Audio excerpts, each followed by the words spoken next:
Salut, vous êtes avec Shaki Cookista pour la réalisation d'une recette turque qu'on appelle les gözleme.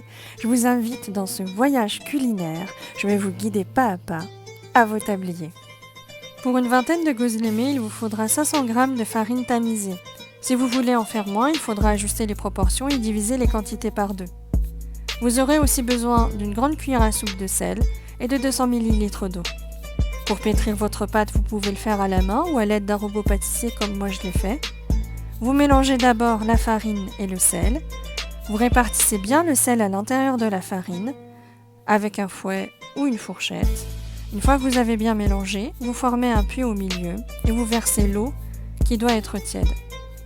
Vous lancez le robot pâtissier à la vitesse 2 ou 3, vous laissez pétrir, vous raclez les bords s'il le faut, vous mélangez bien la farine à l'eau et ajustez aussi la farine si le mélange est trop liquide.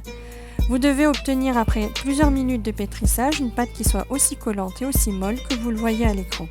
Vous mettez la pâte de côté pour préparer la farce avec 300 g de viande hachée, une tomate pelée coupée en dés, essayez de la couper le plus finement possible, un oignon haché très finement, de l'ail et du persil haché finement également.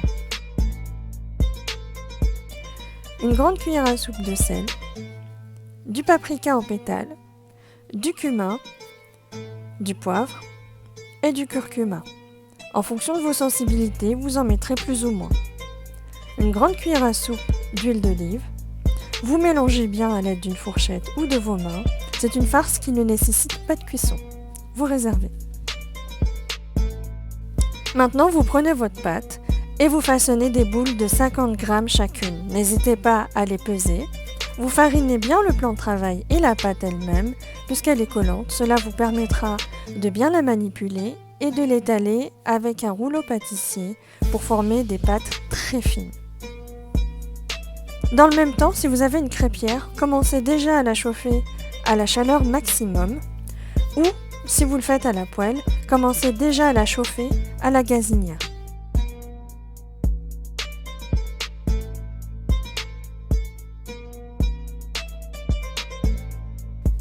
Lorsque la pâte est suffisamment fine, vous la tournez à l'horizontale, vous y mettez la farce sur la moitié basse de la pâte,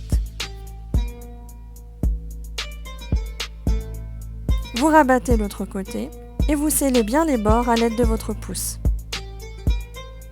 Pour la cuisson des gözleme, vous pouvez le faire au fur et à mesure que vous les façonnez, ou alors vous les préparez toutes, vous les réservez et les conservez au frais pour éviter qu'elles ne ramollissent.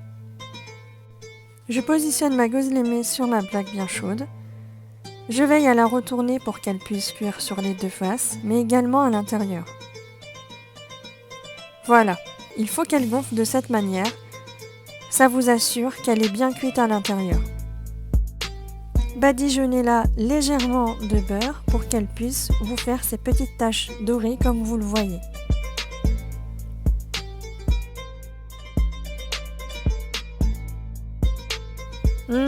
La gözleme est prête à être dégustée.